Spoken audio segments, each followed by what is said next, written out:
Commissario di gara sarà Daniele Bazzanello. Eric Salerno, tutto dipende dal risultato che sta giocando in Sicilia, quello tra Eric e Salerno in calcio.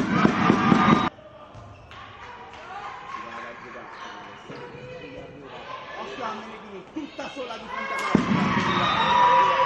vai a organizzare la manovra offensiva perfetta il contropiede della Padova che trova il pareggio con Michele.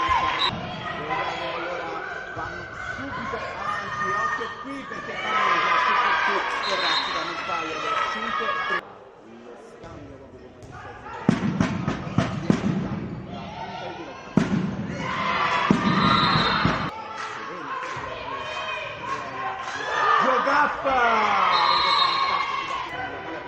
Correa appunta poi lo scarico per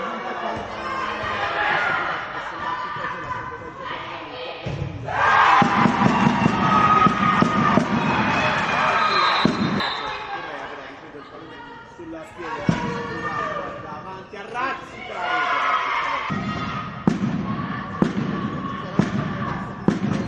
Con Menechini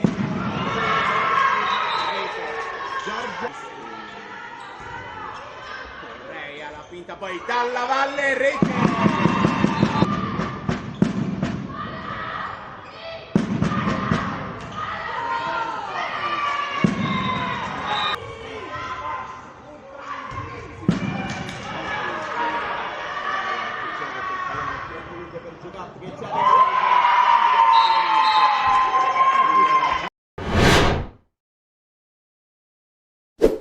Dalla Valle che vede la compagna a terra, allora ritorna da Correa, Claudia Correa, settima rete per lei, Italia a difendersi dagli attacchi padavini. Allora Karel Jogap, rete anche per lei, abbastanza cinico e sa colpire negli spazi lasciati. Infatti qui Beverin Negharova si gira in tutta tranquillità.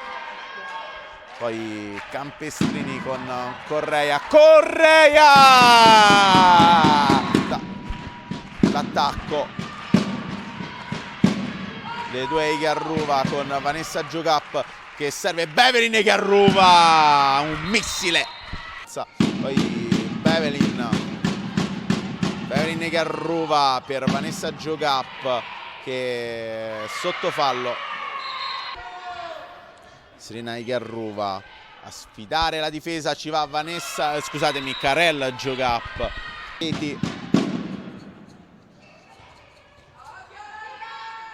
Karel Jogap a servire Giorgia Menechini. Correa serve però Menechini che parte tutta sola in contropiede, cerca di contrastare la Faig, è troppo avanti però la vicentina, seconda rete consecutiva per lei. Dalla Valle viene però anticipata da Barresi, lanciata tutta sola in rete Vanessa Jogap, ancora un gol. Attacca però fino alla fine alla mezz'ora Faig per Campestrini che le tenta tutte, trova anche la rete del -9, utile solo a rendere meno amaro lo score. Si conclude al Palafornai col Padova che praticamente distrugge il Mezzocorona.